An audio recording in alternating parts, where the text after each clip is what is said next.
Hello everyone, in this tutorial I'll be showing you how to install the latest version of Blender and adding a 3MF add-on, which is the most modern 3D printing file type so you can have accurate measurements in Blender. I'm your host, Mr. H, and let's get started. The first thing we're going to do is open up Chrome or your local web browser and search up Blender download.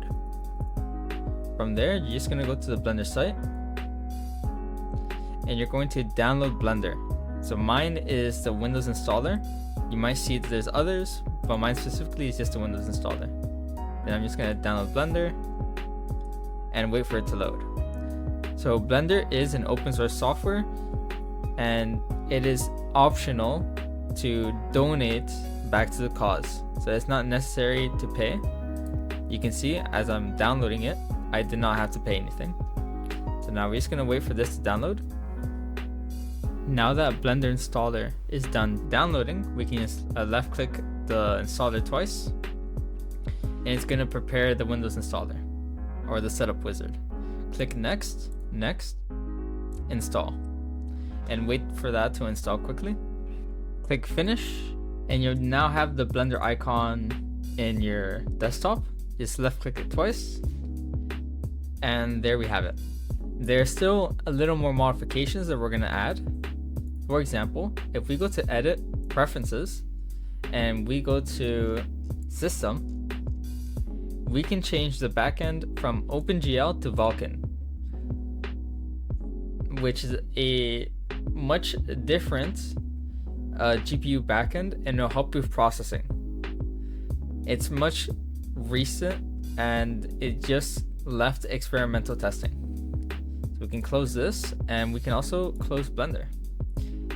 Next step is we can reopen Blender and we're also going to go back to Chrome and we're going to search up Github 3MF add-on. You're going to go click on this and you're going to go to the forks section. From that forks section, we're going to look for clone phase Blender 3MF format 4.2 to 5x compatible. And we're going to download his code from the releases. So you're just going to left click this zip file. Now we're going back into Blender, open our file explorer, go to our downloads, and we're just going to drag and drop that zip and click OK. Now we can go to edit, preferences, and add-ons to check if it's there. And now we can import and export 3D manufacturing format files. So to do that, we can click on File, Export, and you should have this option here. If you don't have this option, but you installed the add-on, you might have to enable it back in the add-on section. So just by clicking on the little square. One more task is we want to change our units from Blender units to actual millimeters. To do that, we first have to change our scene units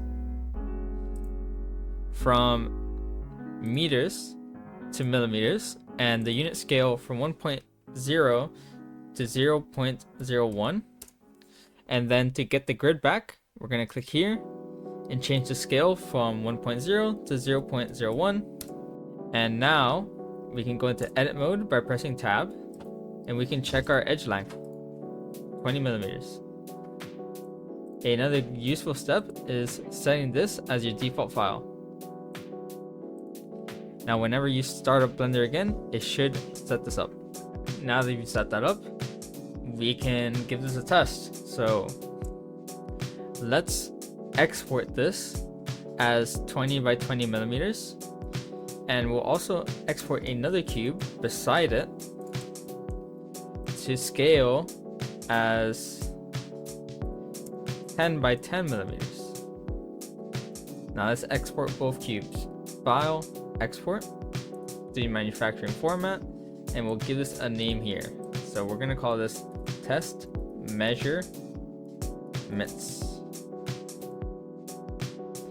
Now we can go to a file explorer, go to downloads, and you'll see it'll show up here. Now let's open Bambu Studio Slicer We can just click cancel here, cancel there, go to prepare. We can go back to our file explorer and we can just drag and drop our file here. So we'll say the 3MF is not from Bambu Lab, load geometry data only. Just click OK and just click yes. And now let's confirm. So this should be 20 millimeters, which is correct, and this should be 10 millimeters, which is also correct. And that's how you get accurate prints from Blender to Bambu Studio with accurate units.